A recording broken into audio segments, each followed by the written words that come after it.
반갑습니다. 송지준입니다. 오늘은 제가 역사 이야기 좀 하겠습니다. 이따가 제가 기사 한 가지를 좀 소개를 시켜드릴 건데, 한겨레 신문에서 4월 11일 날 이런 기사를 냈더라고요. 신채호, 이승만은 이완용보다 더 큰 역적이다. 실제로 이런 얘기를 했죠. 그래서 이 기사를 냈길래 오늘 제가 이 영상을 통해서 신채호라고 하는 인물이 어떤 인물이었는지 그 배경을 조금 설명을 드리고, 그리고 이제 결론부터 말씀드리게 되면은, 저는 신채호 선생을 필두로 한 뭐 아나키즘이 됐건 사회주의가 됐건 공산주의자가 됐건 당시 이제 뭐 무력이라든지 아니면 계급투쟁이라든지 민족의 어떤 투쟁이라든지 이런 거를 통해 가지고 일본으로부터 독립할 수 있다라는 생각에 대해서 저는 동의하지 않습니다. 오히려 제가 동의하는 입장은 안창호 선생이나 아니면 이승만, 당시 이제 건국 대통령 이런 쪽으로 가는 게 제가 가지고 있는 기본적인 생각이고, 무엇이 옳았는가 그 판단은 여러분들이 하시면 될 것 같고요. 어쨌거나 저쨌거나 분명한 역사적인 사실은 뭐 이승만 대통령을 필두로 해서 그런 식의 어떤 민족 자결주의, 윌슨의 영향을 받은 그런 식의 어떤 광복이 오히려 더 효과적이었다라는 것은 역사가 입증을 한 것이죠. 그렇죠? 지금 이제 뭐 사회주의자나 공산주의자나 아니면 신채호 스님 같은 그런 입장을 지지하는 사람들은 그랬으면 좋겠지, 야 그랬으면 역사가 더 좋았었을 거야, 그런 이제 상상의 날개를 펼치고 계시는 것이고, 우리가 역사를 볼 때는 상상의 날개는 좀 덮고 현실을 봐야 되는 것입니다. 그래서 이승만 대통령식의 어떤 독립운동이 효과를 거두었고, 그리고 실제로 우리가 미국과의 어떤 긴밀한 관계를 통해 가지고 현재 대한민국이 만들어질 수 있었다라는 것은 누구도 부인할 수 없는 역사적인 사실이다라는 것을 일단 분명하게 말씀을 드립니다. 자, 그러면은 신채호 선생에 대해서 이제 말씀을 좀 드려야 되는데, 대부분의 경우에 신채호 선생님에 대해서 잘 몰라요. 그리고 이제 안창호 선생님이랑 신채호 선생님을 이제 구분을 잘 못하시는 경우도 많고, 그리고 이제 뭐 중고등학생 같은 경우는 더더욱 당연히 모르겠죠. 근데 신채호 선생님 같은 경우는 한 세 번 정도 이제 사상적인 변형을 거치게 되는데, 제일 첫 번째는 이제 민족주의자였습니다. 그럼 당시 이제 우리나라의 민족주의자가 가지고 있는 특징은 뭐였었냐면은 일종의 영웅 숭배주의랑 비슷합니다. 그래서 민족주의자들 같은 경우는 뭐 사회주의자나 공산주의자와 마찬가지로 우리 민족의 어떤 광복, 우리 민족의 어떤 독립 이런 것들을 주장했던 것은 맞지만, 그 사람들과는 민족주의자가 엄격하게 달랐던 점은 민족주의자들은 일종의 사회 진화론에 입각한 계급적인 어떤 차이, 이건 당연히 생길 수밖에 없다라는 걸 인정하는 쪽이었습니다. 이미 거기서부터 사회주의자는 정확하게 나뉘게 되겠죠, 그렇죠? 그래서 사회주의자들은 계급을 타파하자, 프롤레티아를 기반으로 해가지고 부르지아지를 무찌르자 이런 식으로 되는 것이지만, 민족주의자들 같은 경우는 그런 식의 계급적인 차이가 본질적인 것이다라고 일단 인정을 했던 것이고, 그리고 그런 식의 어떤 해방운동 자체도 지식인, 지주 뭐 이런 식의 약간 좀 우리가 흔히 얘기하는 부르지아지라고 얘기할 수 있는 이런 사람들을 중심으로 해서 이루어져야 된다라고 생각했던 게 민족주의자입니다. 그래서 초창기 이제 그 신채호 선생 같은 경우는 그런 식의 민족주의자적인 모습을 보였고, 나중에 이제 러시아에서 이제 볼셰비키 혁명이 일어나고 난 뒤에는 사회주의자적인 어떤 성향을 띈다라고 자기가 밝히고 있고요. 그리고 이제 1920년대 임정이 이제 탈퇴하고 난 뒤에 1920년대로 갔었을 때부터는 뭐 조선혁명선언이라든지 뭐 이런 거 써가지고 의열당 같은 게 기반이 되기도 하는 것처럼 전향적인 어떤 그 아나키즘으로 빠지게 됩니다. 그래서 이제 아나키즘이라고 하는 이제 무정부주의자들은 여러 가지 뭐 특징을 가지고 있겠지만, 첫 번째 같은 경우는 민중이 가지고 있는 어떤 본질적인 폭력성, 그거를 일단 믿었었고, 그리고 이제 그 민중을 기반으로 한 폭력성을 기반으로 혁명을 일으켜가지고 사회 개혁을 이루어내야 된다는 게 기본적인 아나키즘의 입장입니다. 그러다 보니까 이제 두 번째로 얘기가 나오게 되는 것이 어떤 그 점진적인 변형, 점진적인 어떤 변화 이런 것들을 이제 믿지를 않는 것이죠. 그러다 보니까 이제 안창호 선생님과도 이제 갈등을 빚게 되는 것입니다. 안창호 선생님 같은 경우는 민족 자결주의처럼 어떤 실력 양성 운동 이런 거를 통해 가지고 민중을 계몽시켜 나가야 된다. 그래서 이제 우리가 힘을 쌓아 나가야 된다. 그런 맥락 속에서 어떤 광복군이나 이런 식의 지원도 이루어져야 된다라고 봤었지만, 신채호 선생님 같은 경우는 한 명이 한 명을 죽이고 한 명이 두 명을 죽이고 세 명을 죽이고 끊임없이 죽이자, 그런 어떤 기본적인 폭력성에 기반을 했던 운동을 펼쳤던 분이신 것이죠. 그러다 보니까 일단 우리가 간단하게 정리를 했었을 때, 신채호 선생님은 우리가 지금 흔히 얘기하는 공화제, 안창호 선생님이 주장을 했었던 어떤 공화제라든지 이런 것들을 주장했던 분이 아니라 아나키스트입니다. 기본적인 어떤 사상 자체가 볼셰비키 혁명에도 영향을 받았었던. 근데 일단 그거부터 잘 모르시는 경우가 많죠. 자, 신채호 선생님이 쓰신 책 중에 그 유명한 조성상고사라는 책이 있는데, 제가 가지고 있는 책이 이제 비봉 출판사라는 출판사에서 나온 것인데 이 출판사의 뭐 개인적인 의견인 것 같은데 이렇게 써놨어요. 표지에 보면은 우리 민족 최고의 천재 사학자 단재 신채호 이렇게 써놨는데 글쎄요, 천재사학자라는 생각이 저는 동의하기 어렵습니다. 왜냐면은 신채호 선생님이 지금 여기서 주장하고 있는 기본적인 어떤 민족사관 자체가 글쎄요, 뭐 폭력에 기반을 해서 이루어지는 어떤 민족사관이기 때문에 그게 바로 뭐 레닌식 마르크스식 역사주의를 그대로 지금 답습하고 있는 것이라 가지고 당연히 우리가 민주주의 국가에서 살고 있는 사람의 정상적인 이성에서 작동한다라고 한다면은 우리 민족 최고의 천재사학자다. 글쎄 저는 좀 동의하기 어렵습니다. 자, 일단 제가 가지고 있는 책에서 25페이지에 보면 이런 얘기가 나오는데요. 위에서 세 번째 줄에 그러므로 역사는 아와 비아의 투쟁의 기록이다. 너무나 유명한 얘기죠, 그렇죠?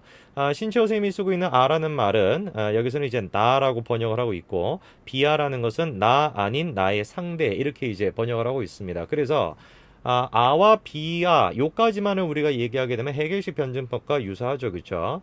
해겔식 변증법에서는 아와 비아 즉 정반 이렇게 이제 표현하죠. 정반. 근데 이제 해겔식 변제법에서는 나중에 뭡니까? 합으로 가야 되는 것이거든요. 조화로 이루어져야 되는 것인데 신채호 선생님이 얘기하는 것은 뭐냐면 아와 비아의 합이 아니라 아와 비아의 투쟁의 기록이라는 거예요. 야, 역사라는 것은 뭐냐? 아와 비아 사이의 투쟁이다.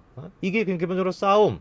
볼세비키 혁명식의 어떤 투쟁, 민중적인 어떤 폭력성, 이게 바로 역사의 기본이다. 이게 신채호 선생님의 사상이었던 것이죠. 그 다음 밑에 쪽에 이런 얘기가 나와 있는데 아의 의식이 너무 미약하여 상속적 보편적이 되지 못하므로 결국 역사란 인류만이 만들어낼 수 있는 것이다. 그러니까 신채호 선생이 가지고 있는 기본적인 생각은 어떤 민족 자결주의, 즉 아라고 하는 주체성이나 이런 것들의 강화를 통해 가지고 어떤 그 민족적인 어떤 광복을 이룰 수 있다라는 것이 아니라 야 아라는 것은 힘이 없는 것이야.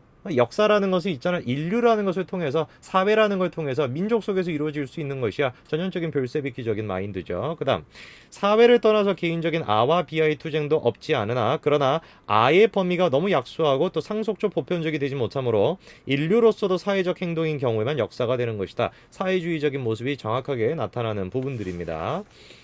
그리고 이제 그 다음 장의 26페이지를 보게 되면은 루소에 대한 얘기도 나와요. 보시면은 루소의 민양론의 영향을 받아 그 후 거대한 파도처럼 장엄하게 전개된 프랑스 혁명에는 비할 수가 없기 때문이다.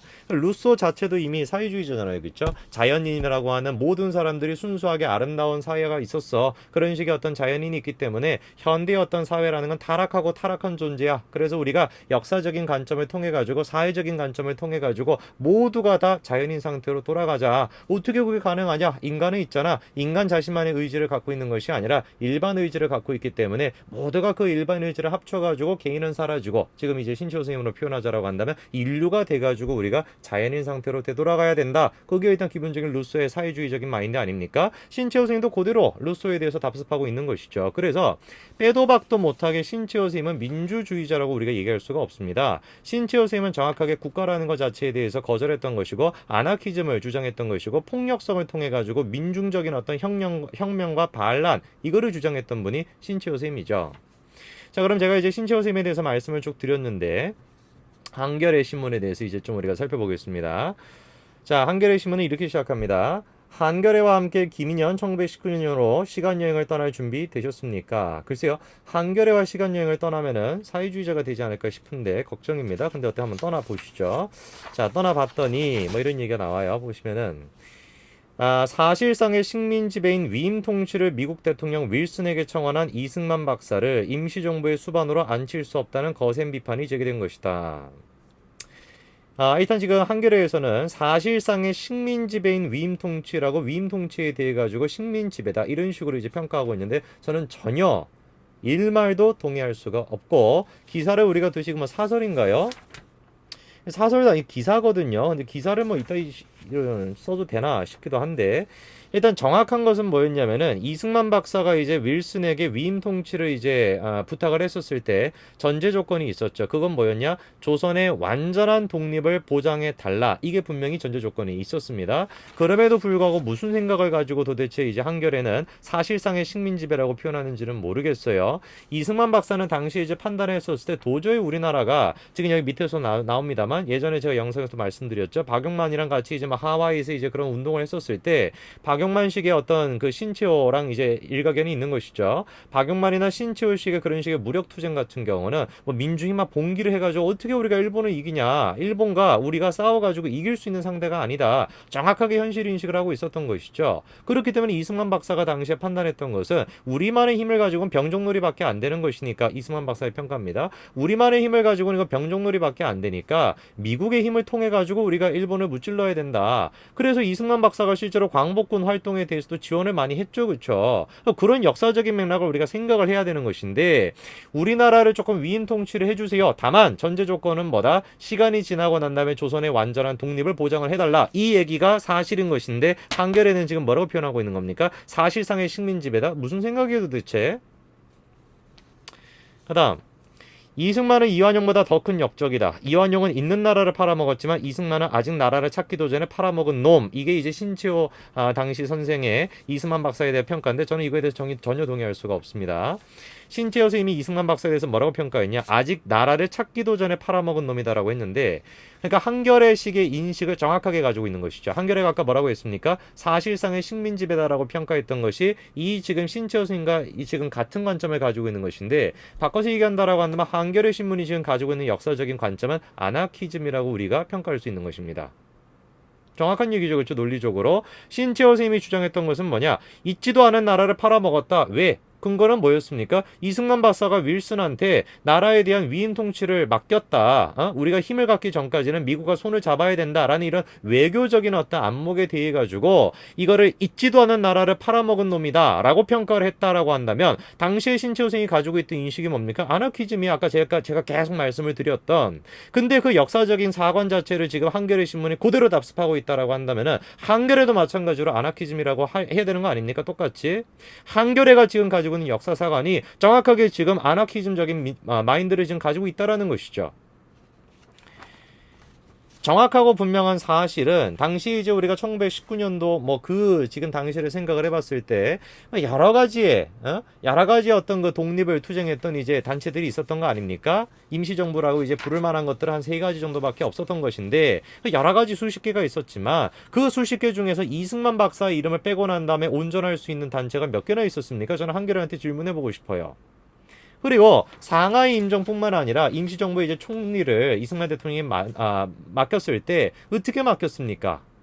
뭐 폭력을 통해 가지고 이승만 박사가 억지로 총리를 맡았습니까? 아니죠. 투표를 통해 가지고 맡았던 겁니다. 바꿔서 얘기한다라고 한다면은 신채호 선생님의 박용만 그 당시 이제 그 입장을 김구 선생님도 동의하지 않았었던 것이고, 안창호 선생님도 동의하지 않았던 것이고, 당시에 투표를 통해 가지고 대부분의 사람들이 동의를 안 했고, 세 사람, 지금 여기서 누구였죠? 이희영, 신채호, 박용만, 이 세 사람만 임정에서 뛰쳐나갔던 것이고, 나머지 사람들 같은 경우는 이승만 박사한테 맡겼던 것이죠.